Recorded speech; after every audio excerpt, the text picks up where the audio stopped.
तेरी पूजा रचाएं, तेरी भक्ति कराएं, है तमन्ना हमें तेरे दरबार आए। मेरे दिन हो शुरू एक तेरे नाम से, एक तेरे नाम से हो मेरी शाम हो। तुझको पाने की ख्वाहिश में जीते रहें, तुमको पाने की ख्वाहिश में मर जाए हम। कहानी सुनो जवानी सुनो, मैं तो हार गया था, मैं तो हार गया था। कहानी सुनो जवानी सुनो, तूने थाम लिया था, तूने थाम लिया था। चलें, अब हाथ जोड़ें सभी और गुरुदेव के चरणों में आग्रह करेंगे, हे गुरुवर अपनी अमृतमयी देशना हम सभी को प्रदान करने की अनुकंपा करें। हे गुरुदेव नमोस्तु नमोस्तु नमोस्तु।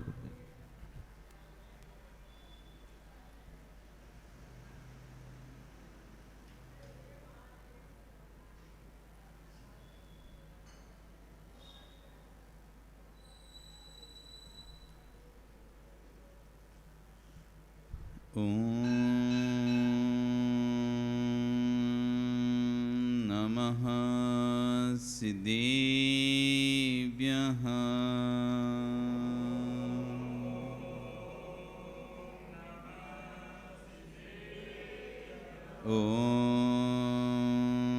नमः सिद्धेभ्यः।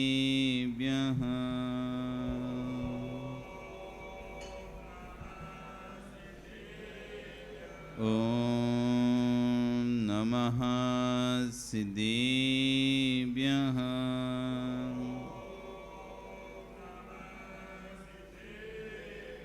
तिर्यणि खग्गिणाय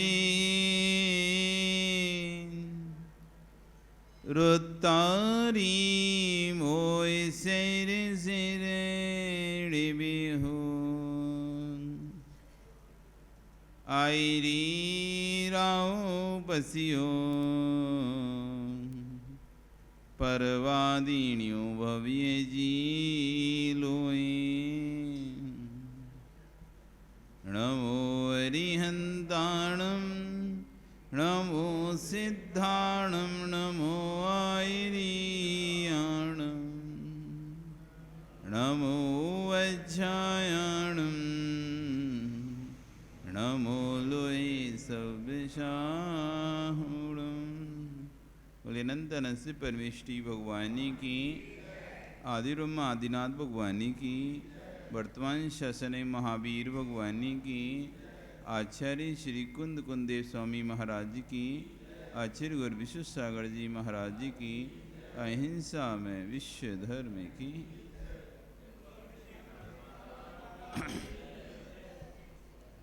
भो बंधु,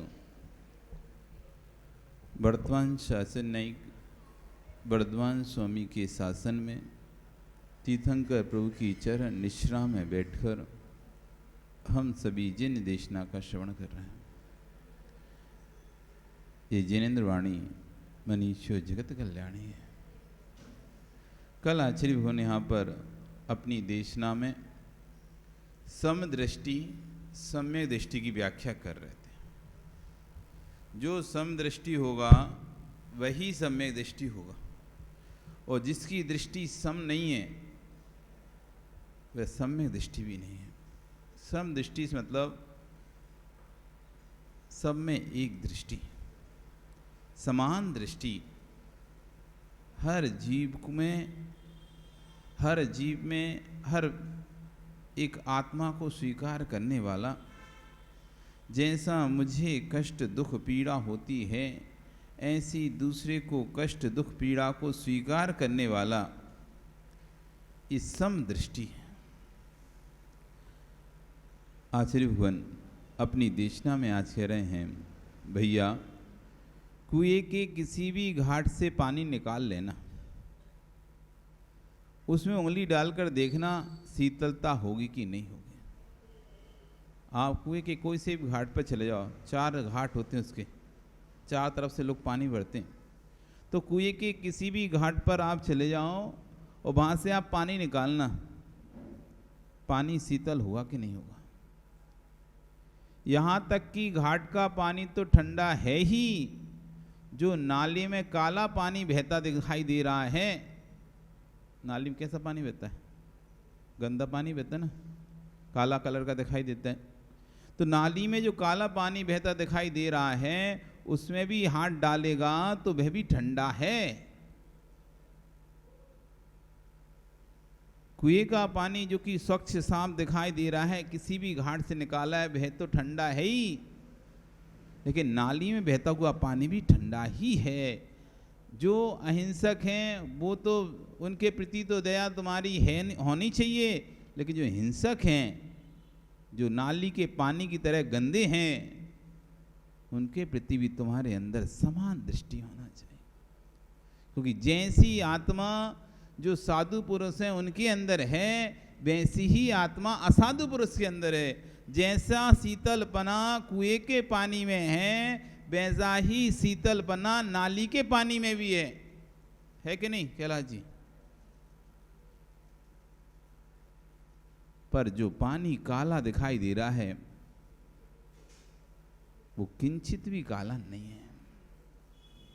पानी गंदा दिखाई दे रहा है ना नाली का, पर पानी गंदा है क्या? क्यों सुमीर जी? नाली का गंदा पानी आपने देखा कभी? नाले में देखो ना कैसा कीचड़ सा काला काला पानी निकलता है, तो पानी गंदा है क्या? नहीं है।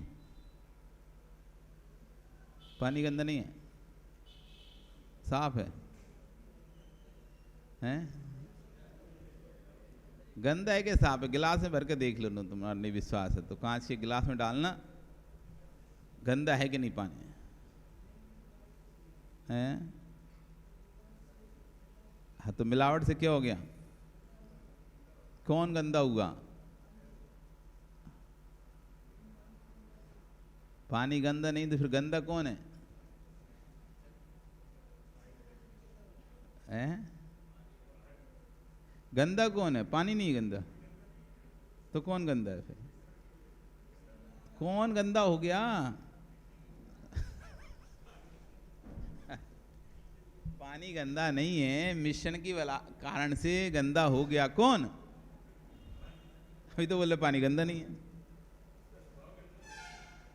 तो पानी गंदा है कि नहीं है? तुम तो बताओ, पानी काला है कि नहीं है?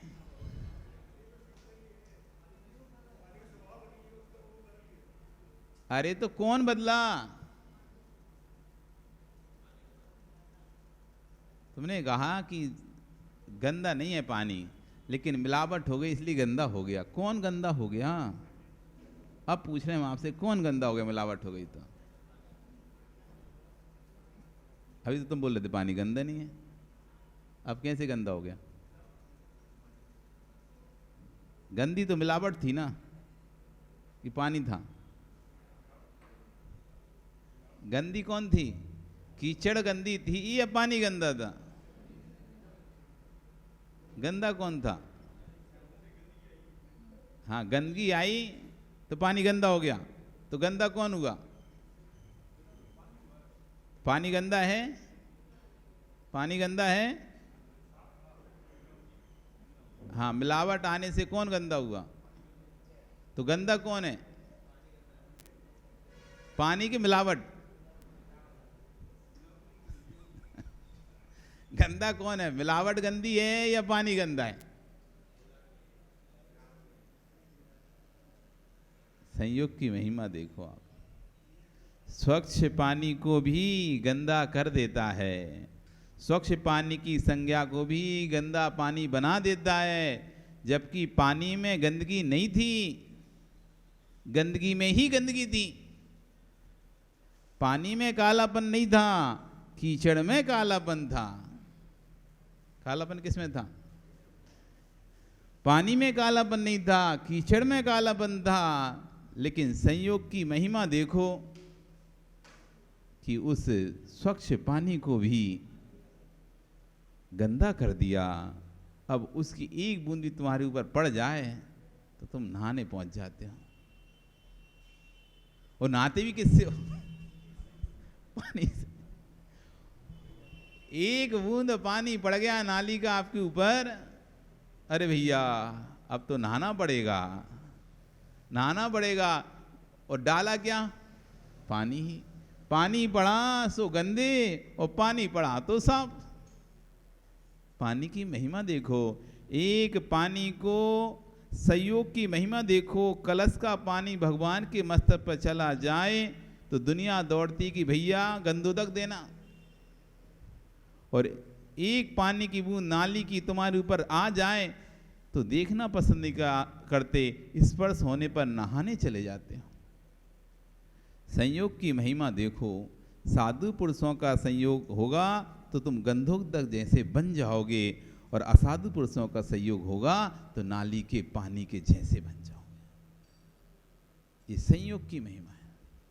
इसलिए संगति पर विशेष, हमारे निमित्त पर विशेष जोर दिया गया है जैन दर्शन में। उपादान तो अपने अंदर है ही, उपादान तो पानी की शीतलता है, वो दोनों जगह है, वो अपने उपादान को नहीं खोइए। चाहे नाली में पड़ा हो पानी, चाहे कुएं में हो पानी, अपनी शीतलता अपने उपादान में है। लेकिन फिर भी संयोग की महिमा देखो, एक पानी भगवान की ऊपर ढलने पर गंधोदक संज्ञा को प्राप्त हो गया निमित्त से।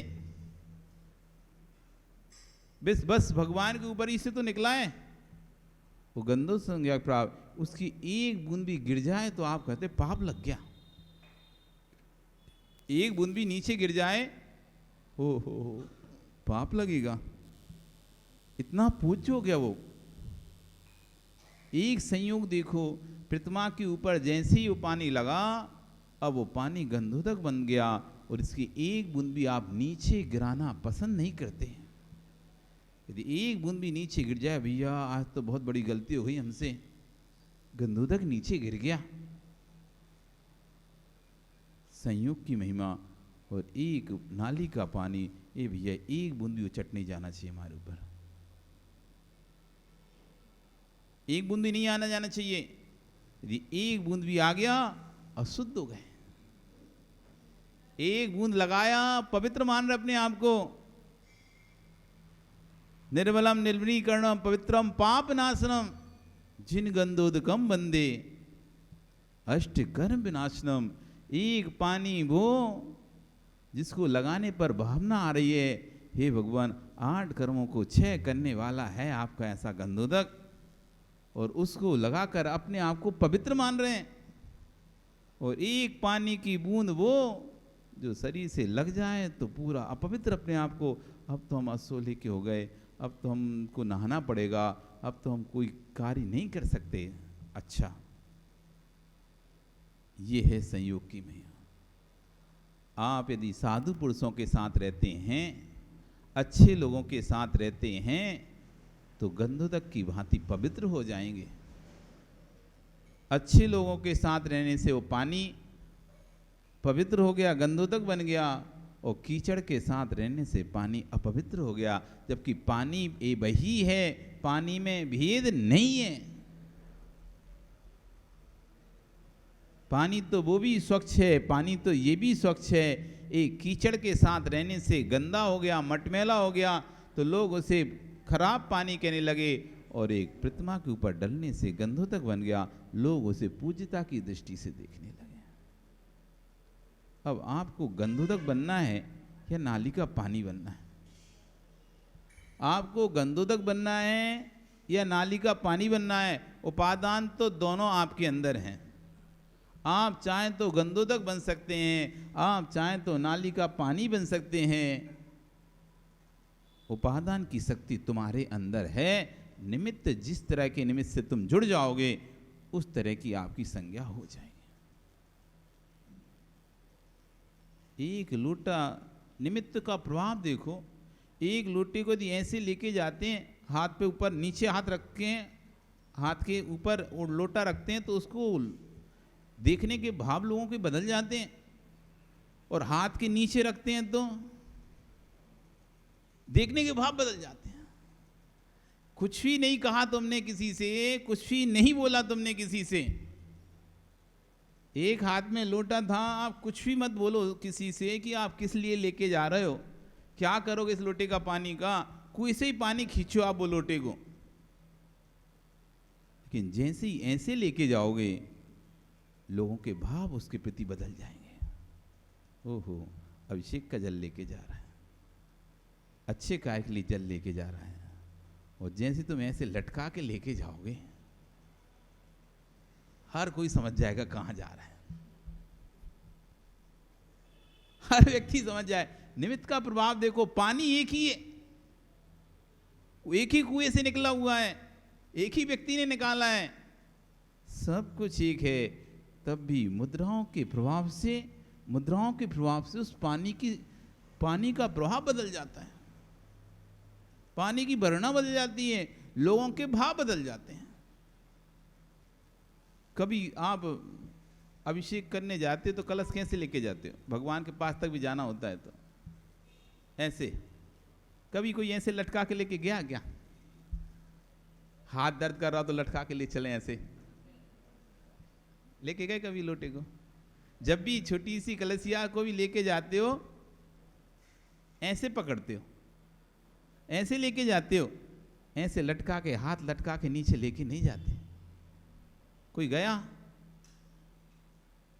सबको पता है एक अभिषेक करना है, इसलिए इसको ऐसे रखना पड़ेगा। और कभी किसी को तुमने जंगल जाते हुए ऐसे लेके जाते हुए देखा क्या? जब भी वो जाएगा तो कैसे जाएगा? ऐसे ही लटका के जाएगा। गए कि नहीं गए? कहीं गए होगे ना खूब। पहले गांव में तो यही व्यवस्था थी, लोटा ले जाओ अपना, हम भी खूब गए लोटा ले जाके, बड़ी समस्या थी, शर्म लगती थी, भरे बाजार से निकलना पड़ता। तो दिन में तो ठीक है, जब उजाला नहीं होता तब तक तो ऐसा लगता था ठीक है कोई नहीं देख रहा, लेकिन कभी दोपहर में गड़बड़ हो तो फिर तो ऐसा लटका के ले जा। भरे बाजार से निकलने में बड़ी शर्म लगती, तो पन्नी में रख के लेके कैसे लेके जाएं? ओ भाई, कलश आप जब अभिषेक के लिए लेके जाना है, भरे बाजार में से क्या सिर पर रख के बड़े सम्मान के साथ लेके जाते हो। आपको अपने अंदर गिल्टी फील नहीं होता, ऐसा नहीं होता बेकार में क्यों लेके जा रहा हूं, बड़े और सम्मान से लोग देखते हैं, अरे भैया अभिषेक का पानी लेके जा रहे हैं। निमित्त का प्रभाव देखिए, संयोग का प्रभाव देखिए। एक पानी पूज्यता को प्राप्त हो रहा है, एक पानी अपूज्यता को प्राप्त हो रहा है। जैसी संगति कीजिए साधु की, आप मोल करो तलवार का, पड़ी रहन दो म्यान। किसका आपको कीमत करनी है? यदि साधु बनना है, अच्छा बनना है, भगवान बनना है, तो जो भगवान बनने की राह पर चल रहे हैं उनकी संगति करो। यदि शैतान बनना है, नारकी बनना है, तिरंच बनना है, तो जो लोगों को छलते हैं, कपट करते हैं, मायाचारी ईर्ष्या रखते हैं, उनकी संगति करो। यदि सुरेश भगवान बनना है तो स्वाभाविक जो व्यक्ति जो बनना चाहता है उसके साथ रहता है। व्यापारी बनना चाहता है तो व्यापारी साथ रहते हैं, राजनेता बनना चाहते तो राजनेता के साथ रहते हैं, अधिकारी बनना चाहते हैं अधिकारी के साथ रहते हैं। यदि साधु बनना चाहते हैं, अपना कल्याण करना चाहते हैं, भगवान बनना चाहते हैं, तो जो भगवान बनने की राह पर चल रहे हैं उनके साथ हो जाओ। तुम सोचो कि हम रहें शैतान लोगों के साथ, वो बन जाए भगवान। रहें शैतानों के साथ, बन जाए भगवान, तो कभी भी नहीं बन सकते। तुम तो ऐसा सोच रहे हो कि शराब के अड्डे पर बैठकर ये चाहते हो लोग तुमसे कहें तुम तो बड़े सज्जन हो। शराब के अड्डे पर बैठे रहो और लोगों से कहलवाना चाहो कि हम तो बड़े सज्जन हैं, हम तो देखो व्यसनों से दूर हैं। कौन कहेगा? 24 घंटे जो शराब के अड्डे पर बैठा है, भले नहीं पी रहा हो शराब, शराब पीने वालों के बीच में बैठा हुआ है और कहलाना चाहता है मैं तो सज्जन हूँ, देखो मैं तो कोई बेकार का व्यसन नहीं करता, कोई भी व्यक्ति नहीं मानेगा कि सज्जन है। सज्जन कहलवाना है तो सज्जन लोगों के बीच में ही बैठना पड़ेगा। सज्जन कहलवाना है, अच्छा कहलवाना है अपने आप को। हम कहलवाना तो यही चाहते हैं हम अच्छे हैं, लेकिन संगति ऐसे लोगों की करते हैं जो अंदर से कुटिल हैं, बेमनस्ता से भरे हुए हैं, छल कपट मायाचारी से भरे हुए हैं, सिर से लेकर चोटी तक जिनकी पता ही नहीं है आज क्या करेंगे, कल क्या करेंगे, किसको धोखा देंगे, किसको छलेंगे, जिनका कोई भरोसा नहीं है। तुम साथ में रह रहे, तुमको ही छलते रहे, पता चले तुमको ही मोहरा बनाकर यूज कर रहे हो। तुम तो सोच रहे हो हमारे दोस्त है, हमारा दोस्त है, हमारा दोस्त है, हमारा ग्रुप है, हमारा ग्रुप है, हमारा ग्रुप है। वो ग्रुप में तुमको ही मोहरा बनाकर तुम ही यूज कर लेते हैं। ऐसे लोगों की संगति में रहोगे तो कभी भगवान नहीं बन पाओगे। इसलिए जिन जिनको भगवान बनने की इच्छा है, माधव, जिन जिनको भगवान बनने की इच्छा है, जो भगवान बनना चाहते हैं, ऐसे लोगों के बीच में रहो। हमको तो साधु बनने की इच्छा थी, तो जो लोग हमारी दोस्ती नहीं रही ऐसे लोगों से कि जो असाधु हों। जो लोग मंदिर में पूजा आदि करते थे, स्वाध्याय करते थे, साधुओं को दान देते थे, आहार देते थे, उन लोगों से हमने दोस्ती की है। भी अपने तो जिस मार्ग पर आगे बढ़ना है वो संगति चुनना है, जिस मार्ग पर आगे बढ़ना ही नहीं है तो वो संगति क्यों चुने। हमारे पास दोनों ऑप्शन थे। एक ऐसा ग्रुप था जो कि लड़कियों के पीछे लगा रहता था, छेड़ना, गुंडाबाजी जैसे रहते ना, वो अनेक प्रकार के इस तरह से कमेंट्स कसना, कोई भी आ रहा है जा रहा है उन लोगों के ऊपर कमेंट्स देना। एक ऐसा ग्रुप था, और एक ग्रुप था जो निरंतर भगवान की भक्ति में लगा रहता था, पूजा पाठ में लगा रहता था, स्वाध्याय में लगा रहता था। अब दोनों ही हमारे पास थे, उपादान की युक्ता दोनों में हमारे अंदर थी। हम चाहते तो उस ग्रुप में भी जाते तो वहाँ भी अच्छे से मस्ती कर सकते थे कि भाई ऐसा नहीं थे कि एक्टिव नहीं थे, कि जानते नहीं थे, समझते नहीं थे, बोलना नहीं आता, सब कुछ आता था। वहाँ भी जाते तो वहाँ भी सरदार बनकर रहते, यहाँ भी आए तो यहाँ भी सरदार बनकर रहे। उपादान की युक्ता तो हमारे अंदर थी, लेकिन हमको निमित्त चुनना था। हमको निमित्त चुनना था कि किस निमित्त में सक्रिय हों। दोनों ही हमारे पास थे। एक मोहल्ले का माहौल था, जिस मोहल्ले में हम रहते थे उस मोहल्ले का माहौल इस तरह का ही था, सब वहाँ पर आवारा टाइप के थे सभी लोग।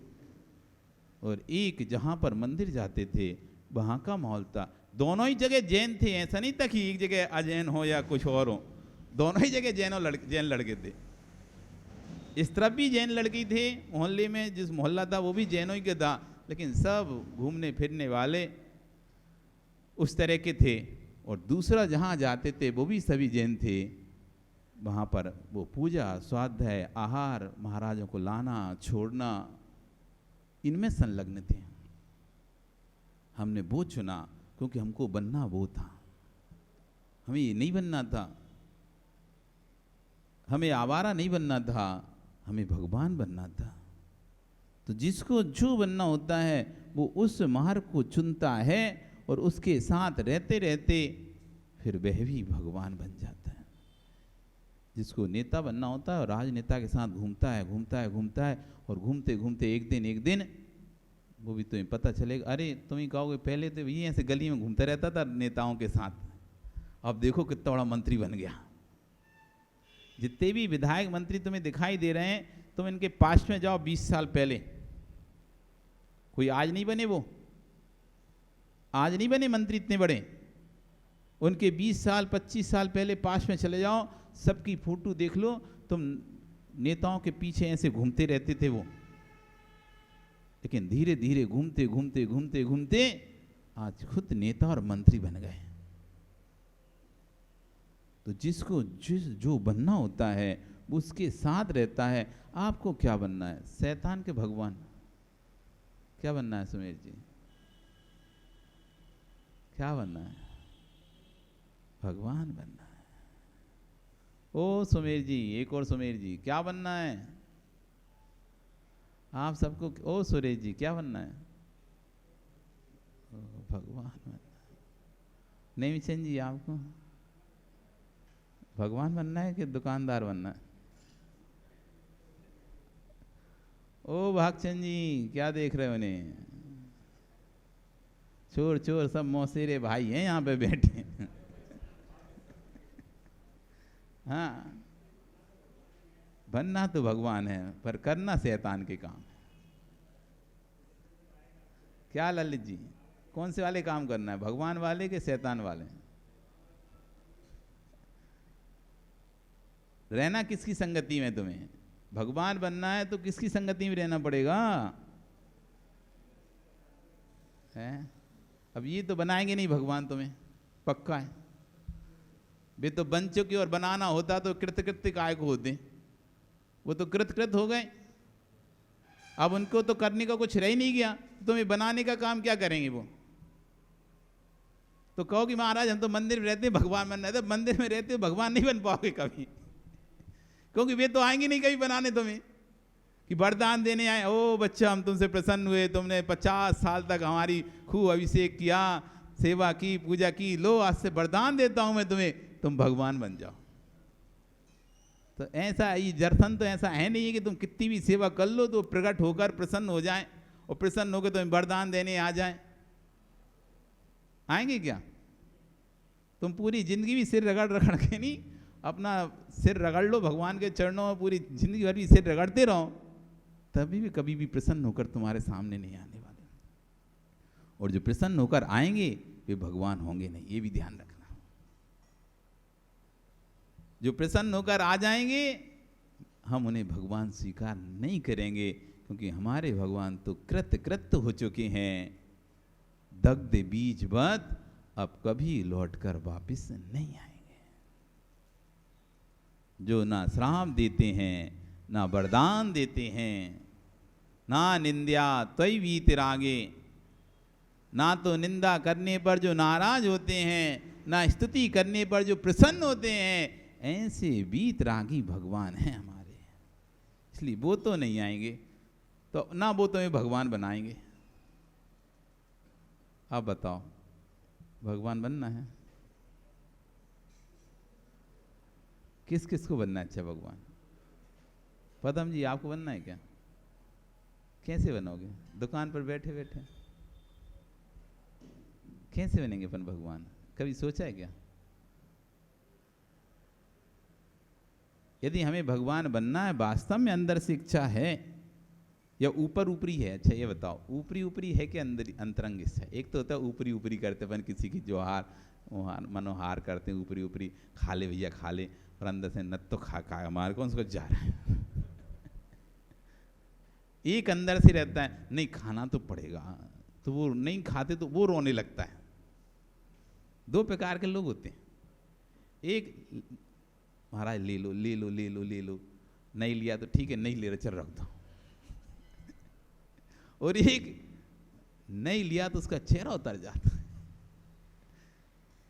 नहीं लो, नहीं लिया उससे, उसने कुछ बनाया था, उसने अपने द्वारा कोई वस्तु बनाई थी, तो नहीं ली हमने उसकी वस्तु को दी, तो उसका चेहरा अंदर से उतर जाएगा। उसके अंदर से भावना थी ये तो मैंने बनाई, कम से ये तो मैं दूंगा। और वो वस्तु यदि नहीं ली ना, उसको अंदर से देने की भावना थी, उसका चेहरा उतर जाएगा। और एक ही कैसी कटोरी आपको पकड़ा दी, लो दे देना, और नहीं ली तो ठीक है नहीं ले रहे भैया अब रख दो, अब क्या करें। तुम्हारा चेहरा अंदर से नहीं उतरेगा, अंदर से वो फीलिंग नहीं आएगी कि हमारी वस्तु नहीं ली।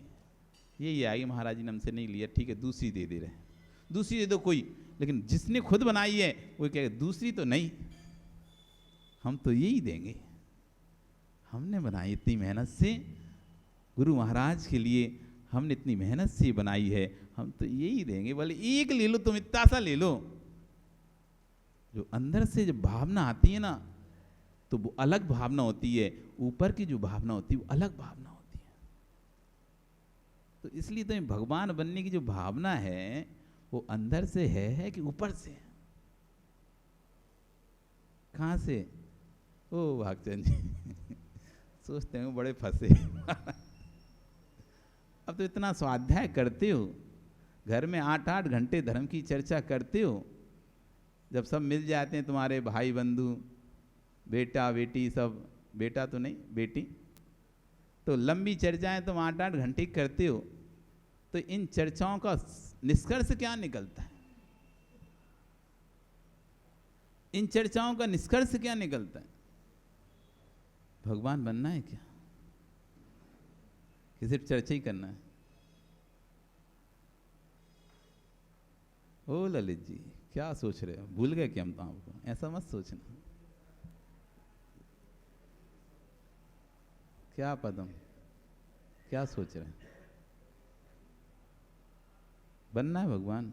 विमल जी, बनना है क्या?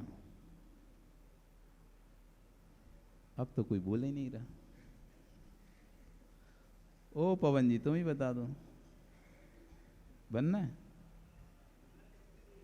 तो फिर हैं? हाँ, तो आंतरिक भाव हैं क्या तुम्हारे? आंतरिक भाव हैं क्या? सत्य। क्या बोले महाराज, कछ मत पूछो। सही है, संयोग है। जैसा बनना है, आचार्य भगवान कह रहे हैं, साधुओं का संयोग होगा तो तुम गंधु तक जैसे बन जाओगे, और असाधुओं का संयोग होगा तो मिट्टी मिले पानी जैसे बन जाओगे। पानी आज तक गंदा नहीं हुआ है, पानी में गंदगी आई है, और पानी गंदा होने के कारण पानी नहीं था, पानी गंदा होने का कारण बाहर की गंदगी थी। बाहर की गंदगी हटा दो, पानी निर्मल है। तुम संयोग हटा दो शैतानों का, तुम भगवान हो। ओ मानिक जी, क्या सोच रहे हैं? सोचते रहोगे, कभी आगे बढ़ोगे। दुकान से तो मन भरता नहीं है तुम्हारा। बेटा बड़ा हो गया, बेटे ने संभाल भी लिया, लेकिन तब भी महाराज छूटती नहीं है जी से। सरकार होती तो इतने में रिटायरमेंट दे देती है, सरकारी नौकरी करते तो कितने में देती रिटायरमेंट? कोई है रिटायर यहाँ पे? कोई ने की सरकारी नौकरी यहाँ पे? नहीं की ना? है? कौन ने की है? सरकार भी रिटायरमेंट कितने में दे देती है? 60 वर्ष में दे देती है। भैया अब अपना धर्म ध्यान करो। जितना पूरा 60 साल तक तुमने जो कमाया है, 40 से 20 साल से लग जाती थी नौकरी पहले। 40 साल तक आपने कमा लिया, बहुत है। अब अपना उस धन का उपयोग करो। तुमने अभी 40 वर्ष हमको दिए, अब अपने आप को शेष बोनस का जो जीवन है वो अपने आप को दो। हम तुमको फ्री में बैठे बैठे दे रहे हैं। सरकार तो फिर भी ध्यान दे देती है तुम्हारा, लेकिन तुम फिर भी अपना ध्यान नहीं दे पा रहे हैं। क्या भेजे जी, कितने हो गए?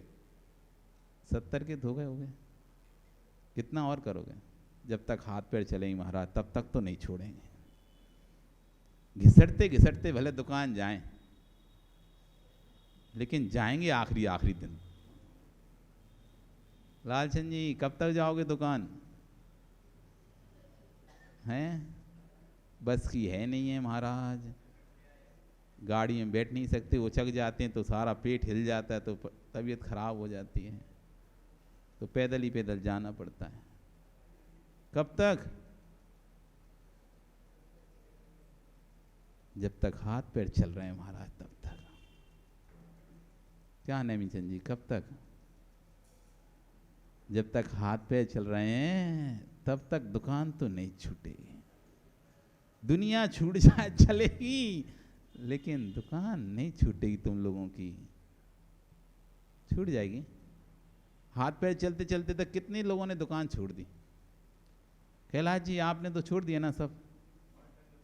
हैं? पार्ट टाइम है भी पार्ट टाइम है, वो भी पूरा नहीं छोड़ा। तो किसी का ऐसा, सुरेश जी तुम्हारा छूट गया ना पूरा? इनका भी पार्ट टाइम। तो समीर जी तुम्हारा छूट गया, तुम्हारा भी पार्ट टाइम। कुछ किनका? उनका पूरा छूट गया, अब बिल्कुल ही कुछ नहीं करते हैं, फ्री हो गए। बैंक का हिसाब देखते हो गए, खाता वही वगैरह, खाता देखते हो क्या, लेजर लेजर कुछ भी नहीं देखते, अब व्यापार से संबंधित कुछ भी नहीं, घर संबंधित फ्री हो गए, मतलब एक तरह से पूरे। अब क्या विचार है? अच्छा है, तुम तो देखो कितने पुण्यशाली जीव हो, इस सब जिम्मेदारियों से फ्री हो गए। अरे नहीं महाराज, अभी देवी की जिम्मेदारी है, उससे फ्री कहाँ है? साथ में दोनों ही निकल लो तो दोनों ही फ्री।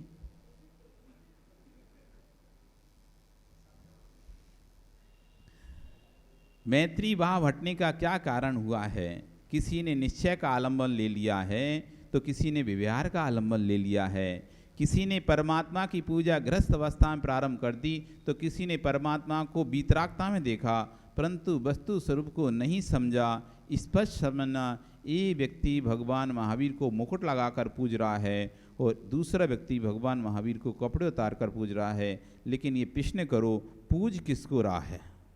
मुकुट वाले को देखा आपने तो आपने उससे देश रखना प्रारंभ कर दिया, और आपने कपड़े उतार कर पूजा तो मुकुट वाले ने आपसे देश करना प्रारंभ कर दिया। परंतु दोनों महावीर को नहीं पूछते, महावीर की वाणी को समझने बैठते तो दोनों नहीं लड़ते। झलक रहा है कि सत्य के पास पहुंचने वालों की संख्या बहुत कम है। सत्य के पास पहुंचने वालों की संख्या बहुत कम है। अखंडता को जब निहारना तो निहारना, लेकिन सरागता पूज्य नहीं है, वीतरागता ही पूज्य है। परंतु वीतरागता वे ही हुए जो सरागी थे। सरागता पूज्य नहीं है, पूज्य तो वीतरागता है, लेकिन वीतरागी हुए कौन? वीतरागी नहीं बनते, सरागी वीतरागी बनते। भेषों के राग में परस्पर के परिणाम खराब मत करना। ये सत्य तभी समझ में आएगा जब दृष्टि अनेकांत होगी। इसलिए परमेष्टि पर जितना आस्था है उतनी आस्था प्रत्येक आत्मा के ऊपर रखनी आवश्यक है। आज से घर में जाकर लड़ना बंद कर देना। जो पाषाण की प्रतिमा जिनालय में विराजमान है वे स्थापना निक्षेप के भगवान हैं, परंतु मेरे घर में जो संबंधी बैठे हैं वे बनने वाले भगवान हैं। पाषाण की प्रतिमा ये तो स्थापना निक्षेप के भगवान है, वास्तविक भगवान नहीं है। वास्तविक भगवान तो अरिहंत परमेष्टि जो कि सोमशण में विराजमान उनको कहते हैं। यहाँ तो हमने उपचार से मुख्या भावे प्रयोजन निमित्ते च उपचारा प्रवर्तते, मुख्य के अभाव में प्रयोजन के निमित्त से उपचार की प्रवृत्ति होती है। अब साक्षात तीर्थंकर का सोमशण हमको मिलता नहीं है देखने को, साक्षात तीर्थंकर हम देख नहीं पा रहे। पंचम काल है, चतुर्थ काल में होते थे, अब पंचम काल में तो तीर्थंकर होते नहीं, तो मुख का अभाव हो गया। लेकिन हमारा प्रयोजन है भगवान की भक्ति करना। हमारा प्रयोजन क्या है? भगवान की भक्ति करना। तो मोख्या भावे, मुख्य के अभाव में प्रयोजन निमित्ते, प्रयोजन के निमित्त से चौपचारा प्रवर्तते, उपचार की प्रवृत्ति होती है। मुख्य के अभाव में प्रयोजन के निमित्त से हम क्या करते हैं? उपचार से हमने यहाँ पर स्थापना करके, स्थापना निक्षेप से एक पाषाण को जिस पर कि लोग अपने पैर रखते थे, जिस पर कि लोग लघुशंका करते थे, जिस पर कि लोग जंगल जाते थे, उस पाषाण को शुद्ध करके, साफ करके, प्रतिमा का आकार देकर, उस पर संस्कार करके उसकी पूजा करने लगे हैं। उसकी क्या करने लगे हैं? पूजा करने लगे। स्थापना के भगवान हैं, ये अचेतन है। लेकिन आपके घर में बैठा हुआ कोई भी जीव ना जाने किस भरया में भगवान बनेगा, वो चेतन है, भावी भगवान है, चेतन। अचेतन के राग में चेतन पर गुस्सा मत करना। अचेतन के राग में चेतन पर गुस्सा मत करना। जो पाषाण की प्रतिमा जिनालय में विराजमान है वे तो स्थापना निक्षेप के भगवान हैं, परंतु तेरे घर के संबंधी घर में जो संबंधी बैठे हुए वे बनने वाले भगवान हैं। बनने वाले भगवानों का अपमान मत करना। ये क्यों जगत की लीला है। पिताजी ऊपर चले जाएं तो तस्वीर पर फूल माला डालता है और पिताजी के राग में अनेकों को भोजन करवाता है, परंतु जब पिताजी जीवित थे तब तो गिलास भरकर पानी तक नहीं पिला सका। ये तो जगत की लीला रहती है। फूल माला किस बात की। ज्ञानियों, वृद्ध अवस्था में आनंद का जीवन जीना है, सम्मान का जीवन जीना है, तो आप मौन व्रत लेना प्रारंभ कर दो। ये सबसे महत्वपूर्ण चीज़ है। जैसे जैसे वृद्ध अवस्था आ गई हो और आपको अब समझने लगा कि अब हाथ पैर चलना कम हो गए हैं और अपनी लोग सुनना भी बंद कर दिए हैं और अब घर में चलती भी अधिक नहीं है, घर में चलती ही नहीं है। अब सारा कारोबार, सारा निर्णयों का भार अब बेटे ने संभाल लिया है। अब बेटा जो कहता है वही घर में होता है। अब आपकी कोई सुनता नहीं है, तो अब आप समझ लो अब आपके मौन लेने का समय आ गया। यदि अपना सम्मान बचा के रखना है तो जब आप देख लो कि अब तो भैया जो बेटा कहता है वो होता है, हमारी अब कुछ भी बकत नहीं रह गई है। व्यक्ति को समझ में आता है अपनी बकत। आप एक समय वो रहता था, आप जो बोल देते थे वही होता था। एक समय वह रहता था, आप जो बोल देते थे वही होता था।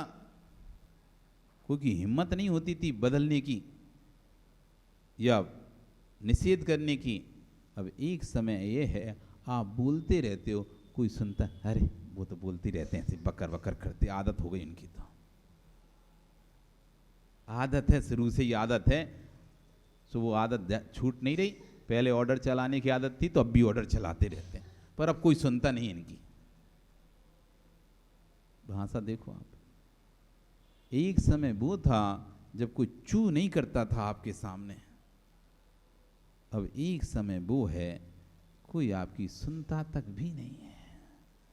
सब अपने अपने निर्णय स्वतंत्र ले रहे हैं। बेटा अपना निर्णय स्वतंत्र ले रहा है, पोता अपना निर्णय स्वतंत्र ले रहा है, बहू अपने निर्णय स्वतंत्र ले रही हैं। अब आपकी कोई कीमत नहीं है। तो यदि अब आपको यदि बोलना बंद नहीं हुआ तो आपकी वृद्ध अवस्था बहुत ही बेकार होगी। अब तो आचार्य भगवान कह रहे हैं यदि सम्मान से जीवन निकालना है और वृद्ध अवस्था से आनंद का जीवन जीना है तो मौन व्रत लेना प्रारंभ कर दो। यानी जितना ज़्यादा बोलोगे उतना अपमान होगा, विश्वास रखना। वृद्ध अवस्था में जितना ज़्यादा बोलोगे, यदि आपकी घर में चलती नहीं है बिल्कुल भी, और आप कह रहे नहीं ऐसा होना चाहिए, हो बाबूजी बैठो, अब आपके ज़माने गए, अब वो ज़माना नहीं रहा, पहले होता था ऐसा, अबे कोई ज़माने नहीं है। आप जो भी कहोगे उसकी काट मौजूद है, जो भी कहोगे उसका उत्तर तुरंत मिल जाएगा तुम्हें, एक क्षण भी नहीं लगेगा। ओ कमल जी, एक क्षण नहीं लगेगा। बोल के देख लो बेटे से, तुम एक बोलो वो 10 दे देगा तुम्हें उत्तर में। इसलिए अपना सम्मान जितना बना के रखना है, जितना ज़्यादा बोलोगे उतना अपमान होगा। दूसरे जो अपमान करेंगे वो तो तेरे शरीर का ही कर पाएंगे, परंतु आत्मा का अपमान तो जीव स्वयं अपना करता है। जितना संक्लेश परिणाम करता है उतना नीच गति को प्राप्त होता है, उतना आपकी आत्मा का अपमान होता है।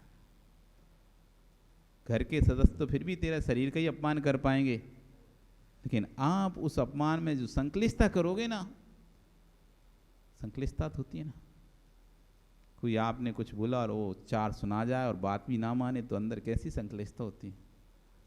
ऊपर से भले नहीं दिखती, अंदर से इतना इतना आदमी दुखी होता है, इतना दुखी होता है, अंदर से रोता है।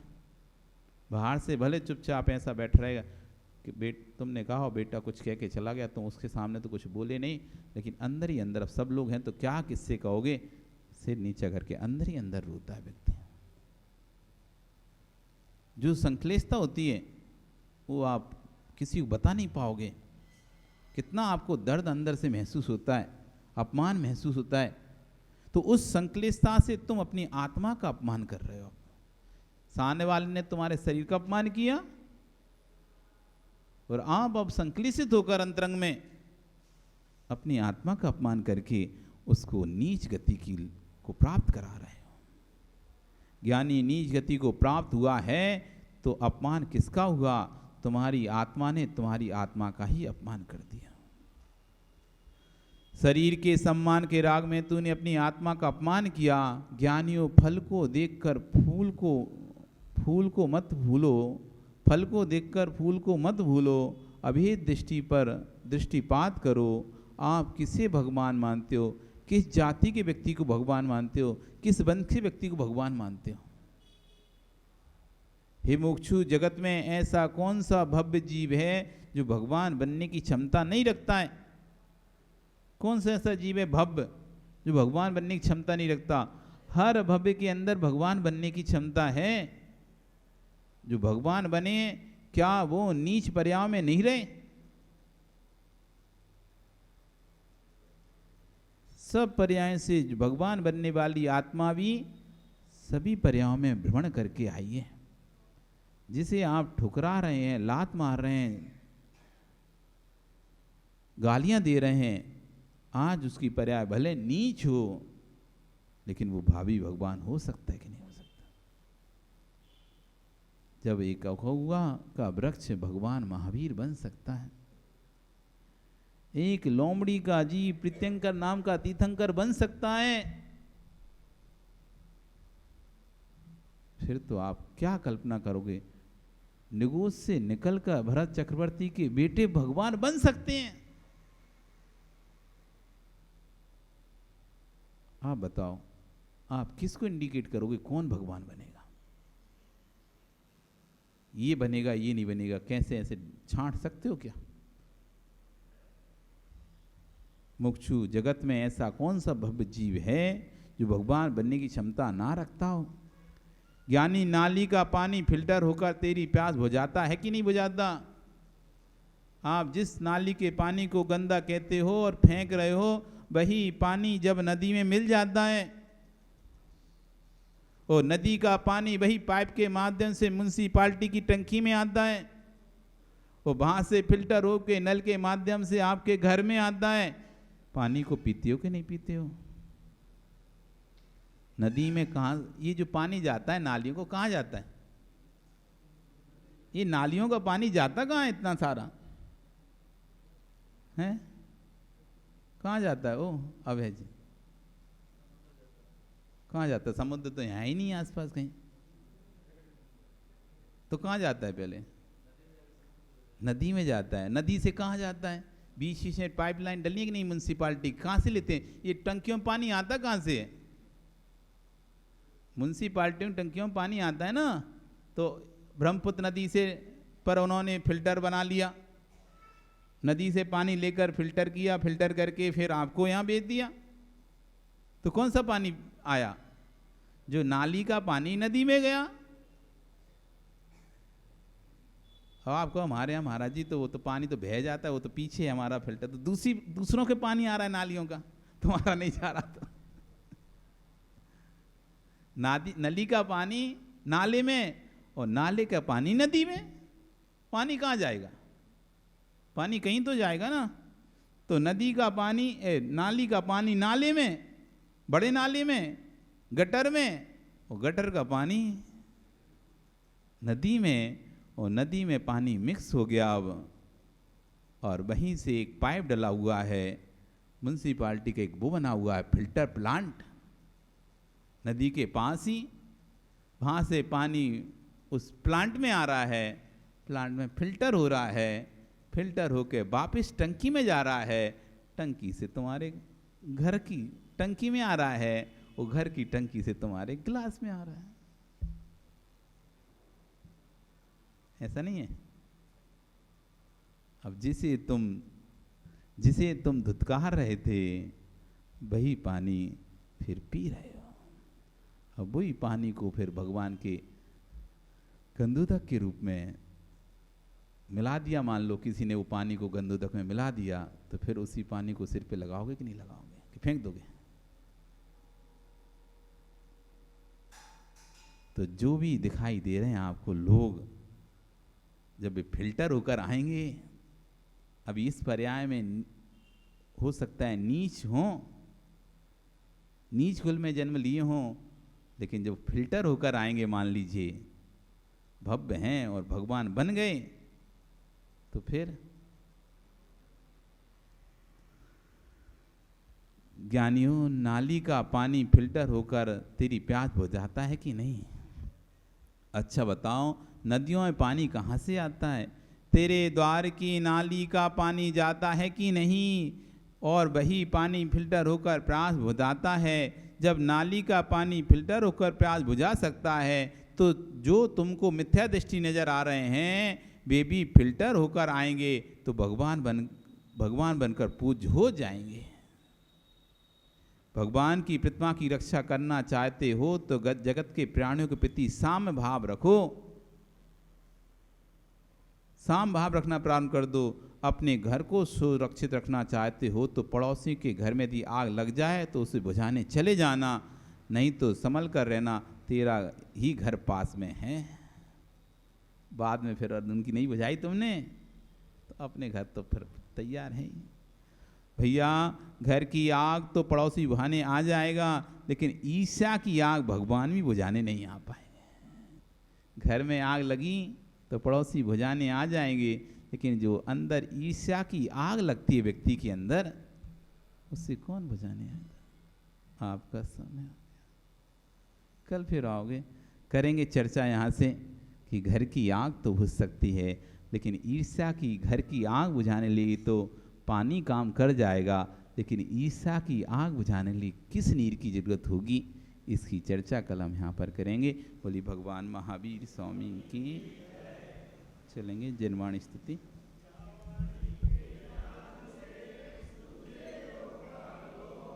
सोवाणी मस्तके नमो सदा देते हो दो, हे जिन वाणी भारती ही तो है जपो दिन रैन, जो तेरा शरणागहे।